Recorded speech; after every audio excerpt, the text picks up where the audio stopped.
जी अस्सलाम वालेकुम नाज़रीन। नाज़रीन, आप में से बहुत से लोग ऐसे होंगे जिनके बच्चे बाजार से शवारमा बड़े शौक से खाते हैं, बर्गर बड़े शौक से खाते हैं और सैलड, ये जो बाजार में बड़ा खूबसूरत उन्होंने रशियन सैलड रखा होता है, उसमें मुख्तलिफ किस्म के और भी उसमें वेरिएशन उन्होंने रखी हुई होती हैं। कहीं मैक्रोनी होती हैं, कहीं रेड बीन्स हैं, कहीं चने हैं, उसको फिर रशियन सैलड के साथ मिक्स करके खाया जाता है। तो ये जो बाजार में हमें आम तौर पे जो फूड स्टॉल पे हमें मिल जाते हैं, बर्गर भी, शवारमे भी और इस तरह के सैलड भी, ये जो सैलड बनते हैं, ये जो बर्गर बनते हैं, ये जो शवारमे बनते हैं, इनमें ड्रेसिंग के नाम पे जो शय डाली जाती है वो क्या है? क्या वो हमारी सेहत के लिए ठीक है या नहीं है? वो किस चीज से बनती है ये ड्रेसिंग जो है? हम अपनी ड्रेसिंग का तो बड़ा भरपूर ख्याल रखते हैं कि हमने कोई गलत चीज नहीं पहननी है, लेकिन जो ड्रेसिंग इन अशिया में डलनी है और वो हमने खानी है, वो किस क्वालिटी की है? ये ड्रेसिंग क्या चीज है? ये असल में तो मेयोनीज है। उसमें मुख्तलिफ किस्म के उन्होंने फ्लेवर डालने हैं। अब ये जो मेयोनीज है, ये कैसे बनती है? असल में तो जो मेयोनीज है, ये बनती है कि इसमें अंडे की सफेदी होती है, जर्दी नहीं, सिर्फ सफेदी होती है और 80% तक उसमें कुकिंग ऑयल होता है। इसको इस हद तक बीट किया जाता है, ब्लेंड किया जाता है कि यकजान हो जाती है और ये फिर आपको पेश की जाती है। मुख्तलिफ किस्म के उसमें और एडिटिव्स डाल दिए जाते हैं, लेकिन जो मेजर कंटेंट होता है वो इन दो अशिया का होता है। तो लोग इसको समझते हैं कि ये अच्छी चीज है, लेकिन जो अच्छे ब्रांड बना रहे हैं वो इन्हीं चीजों से बना रहे हैं जो गुजारा करती है, जो चल जाती है। अगरचे इसमें ऑयल कंटेंट बहुत ज्यादा होता है, लेकिन फिर भी वो जो ये आपको मैं अब जो फैक्ट्री दिखाने लगा हूं, इससे 1000 दर्जे बेहतर है। आप कहेंगे वो कैसे?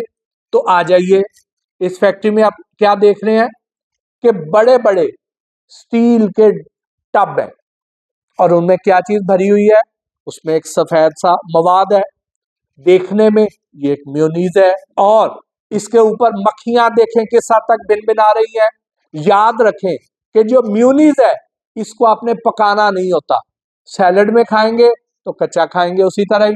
अगर बर्गर वगैरह में या शवारमे में खाएंगे तो हल्की सी हीट उसको पहुंचेगी, क्योंकि बाहर से उसको बस सेका जाएगा, अंदर तक उस तरह हीट नहीं पहुंचेगी। अब इसमें वो जो मक्खियां हैं, ये जो मुख्तलिफ कीड़े हैं, वो जो इसके अंदर काकरोच हैं, ये जो मुख्तलिफ जगहों से जो बीमारियों के जरासीम, वायरस और बैक्टीरिया लेके आएंगे, वो इसके अंदर उसी तरह मौजूद रहेंगे। वो टेम्परेचर बढ़ने की वजह से मरेंगे नहीं। तो अब एक तो ये नुकसान हो गया, दूसरा इसके अज्जा की तरफ आ जाते हैं कि ये बनी किस चीज से है। इस पूरी फैक्ट्री में अंडों का नामो निशान नहीं था। तो मेयोनीज का जो मेजर इंग्रेडिएंट है वो तो अंडे है, लेकिन अंडे तो नहीं पाए गए। फिर उसके बाद इसमें ऑयल होना चाहिए, कुकिंग ऑयल होना चाहिए, किसी अच्छे ब्रांड का होना चाहिए, लेकिन बदकिस्मती से यहाँ पे हमें ऑयल नाम की भी कोई शय नहीं मिली। मिला तो क्या मिला कि हमें यहाँ पे एक मशहूर ब्रांड के एक कार्टन मिले, जो कि ये इस्तेमाल शुदा लेके आता था। उसके अंदर उसकी कोई फैट्स, कोई चिकनाहट नहीं लाता था, क्योंकि वो तो अंदर से निकली ही नहीं। मुख्तलिफ केमिकल्स हमें मिले और ये हमें मवाद मिला। अब ये मेयोनीज फिर बन किससे नहीं थी? जी हाँ, ये आपको थैले नजर आ रहे हैं। ये क्या है? स्टार्च, यानी माया से मायोनीज बन रही थी। आप हैरान होंगे कि माया से मायोनीज, और भाई माया क्या चीज है? माया ये वो चीज है, स्टार्च, कलफ, जिसे हम अपने कपड़ों को लगाते हैं कि उनमें अकड़ आ जाए। तो वो माया जो है, जो धोबियों के लिए है, जो घरों में कलफ बनाने के लिए लगनी इस्तेमाल होनी है, वो माया यहाँ पे लाई जा रही है और उस माया से मायोनीज तैयार की जा रही है। यहाँ पे आपको थैले नजर आ रहे हैं। फिर आप वो पैकेजिंग देख लीजिए, इसकी आप अगर पैकिंग देखें, उसके ऊपर आप लिखे हुए अज्जा देखिए, उसके ऊपर तस्वीरें देखिए, तो हर कोई यही समझेगा कि कितना बड़ा ब्रांड है। यहाँ पे तो सवाल ही पैदा नहीं होता कि 2 नंबरी हो जाए, सवाल ही पैदा नहीं होता कि ये गलत चीज आ जाए। लेकिन आपके सामने है, इसका स्केल देखें, इसकी हाइजीन कंडीशंस देखिए, सफाई के हालात और गंदगी देखिए, और फिर इतनी बड़ी मिकदार में मेयोनीज देखिए, थैले भरे हुए हैं मेयोनीज के, पैकेट बड़ी मिकदार में पैकेट बरामद हुए हैं, हजारों किलोग्राम। इसका मतलब यह है कि वो लाखों लोग इससे बीमार होने थे, वो बच गए हैं, पंजाब फूड अथॉरिटी की वजह से बच गए हैं।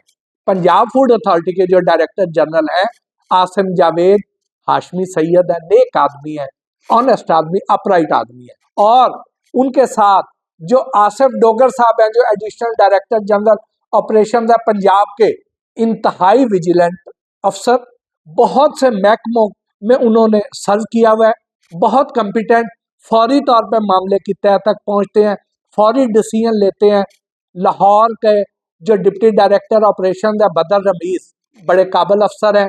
अब इनका एक ऐसा कॉम्बिनेशन बन चुका हुआ है कि ये एकदम कहर बन के ऐसे जो नासूर है उन पर नाजल हो जाते, फिर कोई लिहाज नहीं।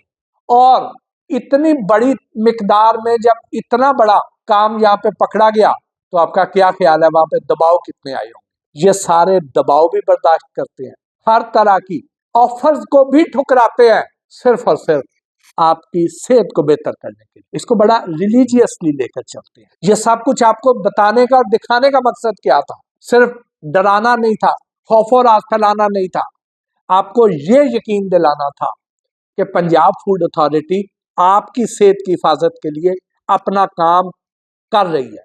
दिन हो या रात हो, ये लोग अपना काम कर रहे हैं, जाग रहे हैं। और अब आप लोगों का मेरा फर्ज क्या बनता है कि हम इर्द गिर्द नजर रखें। अब अगर ये बंद रोड पे, जहाँ पे रास्ते बंद हैं, जहाँ पे बाबू साबू से पत्ती चौक की तरफ जाएं, तो जो एरिया जो सड़क को बंद कर दिया गया है कि अब वो रिंग रोड का हिस्सा है और उसको कंट्रोल्ड एक्सेस दे दी गई है, हर गाड़ी उसके ऊपर नहीं चढ़ सकती, और वो पिछले कई महीनों से वो रास्ता बंद किया हुआ है पब्लिक के लिए। उसके पीछे बंद रोड के पिछली साइड पे जो आबादियां हैं, वहां पर एक घर में खामोशी के साथ चोरी छुपे काम किया जा रहा था, और लोग ये समझते थे कि ये एक छोटा सा कारखाना है जहाँ पे खिलौने बनते हैं। आम तासुर उस फैक्ट्री का यही था कि यहाँ बच्चों के टॉयज बनते हैं, और इस वजह से उसे फूड अथॉरिटी की नजरों से भी ओझल था कि ये तो एक खिलौने बनाने वाली फैक्ट्री है, तो यहाँ से क्या मिलेगा, ये तो हमारी डोमेन नहीं है, जिसकी वजह से ये शख्स बचा हुआ था। दूसरा, इसने एक और चालाकी भी की हुई थी।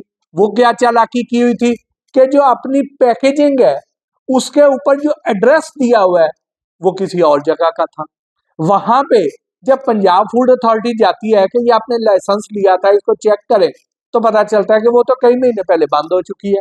फिर जो दूसरी है उसके ऊपर तो एड्रेस ही दूसरे शहर का है, यानी मुख्तलिफ किस्म की पैकिंग इस्तेमाल करता था, बनाता लाहौर में था, और एड्रेस वो नहीं था जो ऊपर मेंशन था, ताकि वो किसी पकड़ में ना आ जाए। ये उसकी चालाकी थी, होशियारी थी। लेकिन बकरे की माँ आखिर कब तक खैर मनाएगी? पंजाब फूड अथॉरिटी ने जब इर्द गिर्द के इलाकों में गुलशन रावी, समनाबाद, यतीम खाना, इकबाल टाउन, उधर मुख्तलिफ इलाकों में जब मेयोनीज चेक करनी शुरू की, तो वो मेयोनीज का टेक्सचर ही वैसा नहीं था। वहां पे उनको जो पैकिंग नजर आती थी वो पैकिंग भी ऐसी थी कि उसके एड्रेस को बैक ट्रैक करें तो वहां पे मिलता कुछ नहीं था, और बाहर जगहों पे तो खुली मिलती थी कि उन्होंने बोतलों में भर लेनी है और वही छिड़का देनी है, ऊपर ऊपर फैला देनी है, स्प्रेड कर देनी है, पता ही नहीं चलता। और जहाँ सैलड वगैरह में इस्तेमाल होनी है वहां पे पता नहीं चलता। तो इस तरीके से करके इसने अपने आप को कीमोफ्लाज किया हुआ था, और ये बहुत से घरों में, बहुत से अफराद में मौत और बीमारियां बांट रहा था। पता नहीं कितने अरसे से जारी है ये मौत का जहर बांटना वहां पे। तो उसके हमसाए भी तो हैं, उनमें से कोई मेरा ये वीलॉग देख रहा हो, या आप लोग जो देख रहे हैं अपने इर्द गिर्द नजर तो दौड़ाएं। अगर आपके इर्द गिर्द कोई ऐसी खाने पीने की शय बन रही है और आप देखते हैं कि वहां पे हाइजीन कंडीशन, सफाई के हालात अच्छे नहीं है, यहाँ पे कभी फूड अथॉरिटी की टीम ने विजिट ही नहीं किया, या ये चोरी छुपे रात के टाइम काम करते हैं, तो खुदारा फौरी तौर पे एक जिम्मेदार शहरी होने का सबूत दीजिए। फिर आप ये देखिए कि ये नहीं किया गया, पंजाब फूड अथॉरिटी ने ये नहीं किया कि इनको सिर्फ जुर्माना करके आ जाए, इनको सिर्फ सील करके आ जाए और बाद में ये फिर काम करते रहे, नहीं, वहां पे कई घंटे का ऑपरेशन किया, सारा माल उठाया, लोडर मंगवाए, उठा के सारे का सारा सामान तलफ किया गया ताकि मजीद कोई एक बच्चा भी, कोई एक शख्स भी अब मजीद बीमार ना हो। तो पंजाब फूड अथॉरिटी ने तो अपना हक अदा कर दिया, मैं और आप अपना फर्ज कब अदा करेंगे? बराए मेहरबानी इनकी हेल्पलाइन 1223 पर जरूर इत्तला दिया कीजिए। ये आपका कौमी फरीजा भी है और दीनी फरीजा भी है, ताकि आप अपने आप को भी बचाएं और दूसरों को भी बचाएं। इसके साथ ही आज के इस वीलॉग से अपने मेजबान मोहसिन भट्टी को इजाजत दीजिए। अल्लाह निगहबान।